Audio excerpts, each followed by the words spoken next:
السلام علیکم۔ آج ہم بات کریں گے مستفید اور مستفیض میں کیا فرق ہے۔ سب سے پہلے مستفید کو دیکھ لیتے ہیں۔ مستفید فائدے سے نکلا ہے۔ اس کے معنی ہوں گے فائدہ اٹھانے والا، فائدہ چاہنے والا، فائدے کی طلب کرنے والا وغیرہ۔ یعنی مستفید کا جو لفظ ہے وہ فائدے سے نکلا ہے۔ ہم استعمال کر سکتے ہیں میں آپ سے مستفید ہوا، یعنی میں نے آپ سے فائدہ حاصل کیا۔ اگلا لفظ ہے مستفیض۔ اس کی اصل ہے فیض۔ معنی ہوں گے فیض حاصل کرنے والا اور فیض چاہنے والا، اور فیض کے معنی بھی دیکھا جائے تو فائدے ہی کے ہیں۔ اب جو باریکی ہے ان دونوں کے درمیان وہ کیا ہے؟ فائدہ اور فیض میں کیا فرق ہے، اس کو جاننا ہے۔ فائدہ کہتے ہیں جس کے لیے انسان خود محنت کرے۔ یہ عام مفہوم ہے۔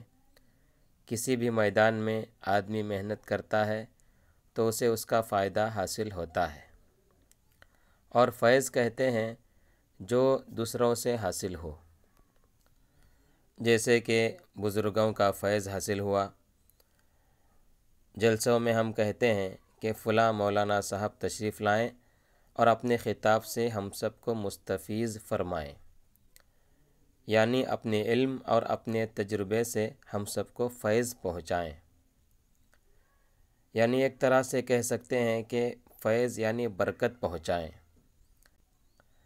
اور ہم اس طرح سے بھی ان دونوں الفاظ کے درمیان فرق کر سکتے ہیں کہ جو فائدہ ہوتا ہے وہ نظر آتا ہے۔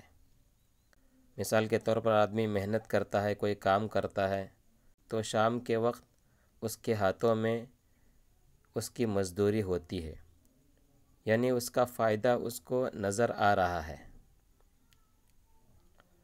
اور فیض بھی فائدہ ہی ہے لیکن نظر نہیں آتا، یعنی فیض علمی اور روحانی ہوتا ہے۔ تو خلاصہ یہ نکلا کہ فائدہ محنت کے بعد حاصل ہوتا ہے اور نظر آتا ہے، اور فیض بغیر محنت کے حاصل ہوتا ہے اور نظر نہیں آتا۔ امید ہے بات سمجھ میں آ گئی ہوگی۔ چلیے ملتے ہیں کسی دوسری ویڈیو میں، تب تک کے لیے السلام علیکم۔